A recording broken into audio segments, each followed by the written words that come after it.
He grabbed her throat because he thought no one important would ever hear about it. That single mistake would quietly end everything he thought protected him.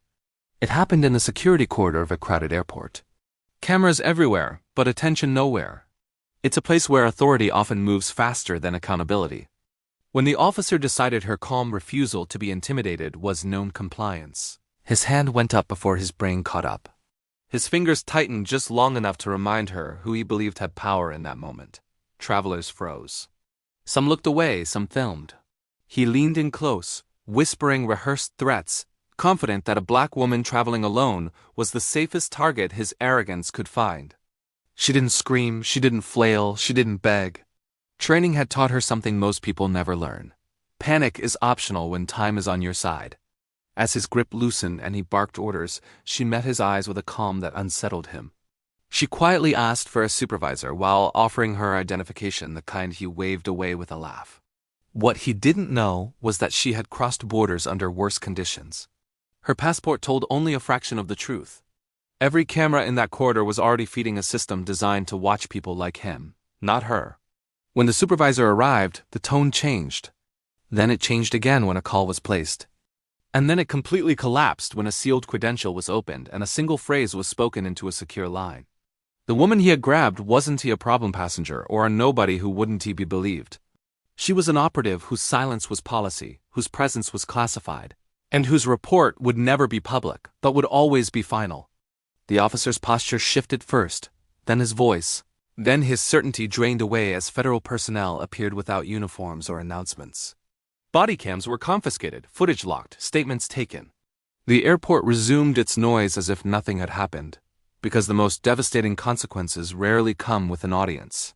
She boarded her flight on time, throat unmarked, mission intact. He was escorted the other direction, his badge already meaningless, his career already over. He learned too late that the people you assume are powerless are often the ones trained to survive you. This story lingers not because of what she endured, but because of how quietly and completely the system corrected him once it realized who he had touched.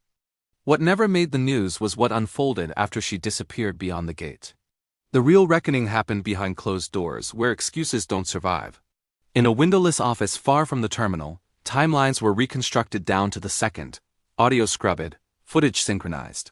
The officer's past stops were replayed like a pattern finally noticed. Every complaint he'd shrugged off now spoke louder together than they ever had alone. Phones rang that had never rung for him before. Signatures were pulled, access revoked. The uniform he once leaned on for confidence became a liability no one wanted. Meanwhile, she settled into her seat, adjusted her scarf, and reviewed a briefing with the same calm precision she'd used under his grip. For her, this was never personal, it was procedural. A risk mitigated.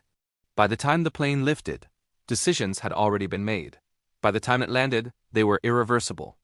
The officer would tell people later it was a misunderstanding, a bad moment. But the truth was simpler. He mistook silence for weakness and proximity to power for ownership of it. And he learned, quietly and permanently, that some people walk through the world unseen not because they lack power, but because they don't need to announce it. The final twist came months later. A routine internal review quietly rewrote policy across multiple agencies, never mentioning why. The most serious corrections don't advertise their origins. The officer's record dissolved in stages: reassignment, then suspension, then a resignation no one fought. The corridor where it happened gained new cameras, new training protocols, new language about de-escalation that traced back to a single incident file stamped closed. She never followed up. Her work demanded forward motion, not vindication. She had already moved on to another country, another identity, another problem that required the same calm under pressure, yet the lesson traveled farther than either of them. Among supervisors and trainers, a quiet understanding spread. Some encounters don't end with lawsuits. They end with doors closing softly and permanently.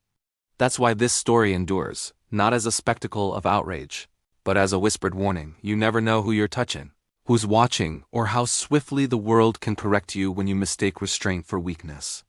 Years later, new officers were trained and told to treat every traveler as if unseen eyes were evaluating them.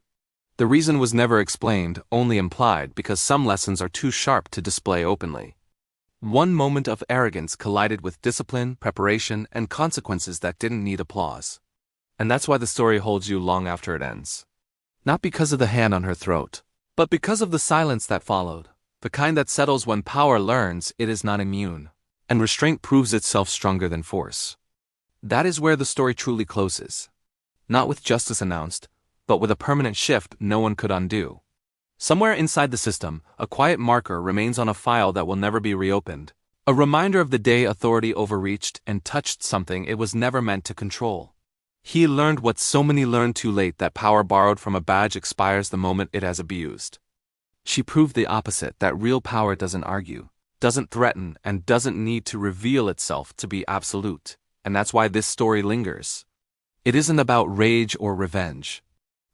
It's about the quiet terror of discovering that the person you underestimated was never powerless at all, and that the consequences were already on their way the moment you made that mistake. Thanks for watching. If this story resonated with you, be sure to follow for more.